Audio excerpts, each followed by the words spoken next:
আসসালামু আলাইকুম গাইস, আপনারা কেমন আছেন? গাইস, আমি আজকে একটি মাইক্রোফোন আনছি গুলিস্তান থেকে। গুলিস্তান স্টুডিয়াম থেকে আমি একটি মাইক্রোফোন আনছি। আর একটি এই যে দেখেন, আর একটা স্টান আনছি।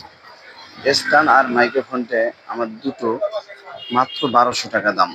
এই যে দেখেন গাইস, এই যে মাইক্রোফোনটা, এটা 9 কেবি, হ্যাঁ, 20 মিটার পর্যন্ত মাইলেজ আছে। আপনারা দেখেন, এই এই যে মাইক্রোফোনটা আনতে গিয়ে কি একটা দুর্ঘটনা আজকে ঘটছে, আপনারা হয়তো বা বুঝতে পারবেন না গাইস।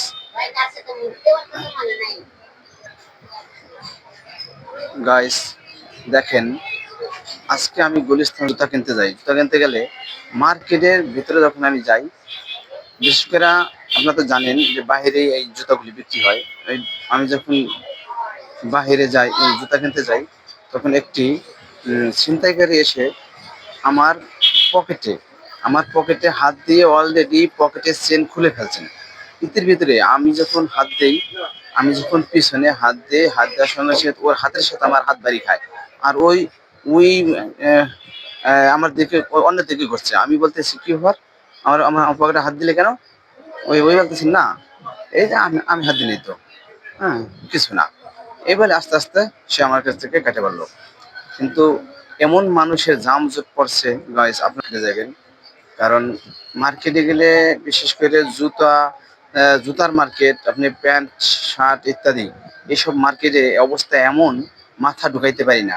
অথচ আহ, ওই মুহূর্তে ওরা হাত দিয়ে প্যান্টের পকেট থেকে ওরা, অথবা পাঞ্জাবির পকেট থেকে, আমার পাঞ্জাবির পকেট থেকে ওরা এইভাবে সামান্য সময়, হয়তোবা 2-4 সেকেন্ড সময় পাইলেই আমার মানিব্যাগটা নিয়ে যায়। যদিও মানিব্যাগে টাকা কম ছিল, সেটা বড় কথা না।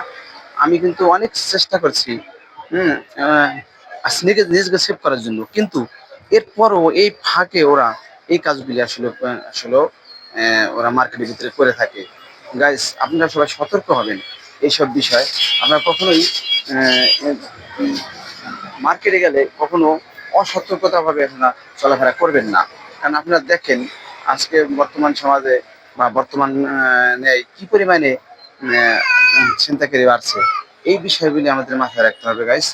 হ্যাঁ, আর এখন আর কি বলবো, অনেক দুঃখ পাইলাম যে আসলে আমি একটা মার্কেটে গেছি, সামান্য কিছু টাকা নিয়ে আমি একটা মাইক্রোফোন কিনছি, একটা এক জোড়া জুতা কিনছি, জাস্ট এর ভিতরে এমন একটা ঘটনা আমার সাথে আসলে ঘটে গেল। হ্যাঁ, হয়তোবা ঘটনাটা দুর্ঘটনাই, কিন্তু আমি হয়তোবা বেঁচে গেছি, এটাই সবচেয়ে বড় কথা।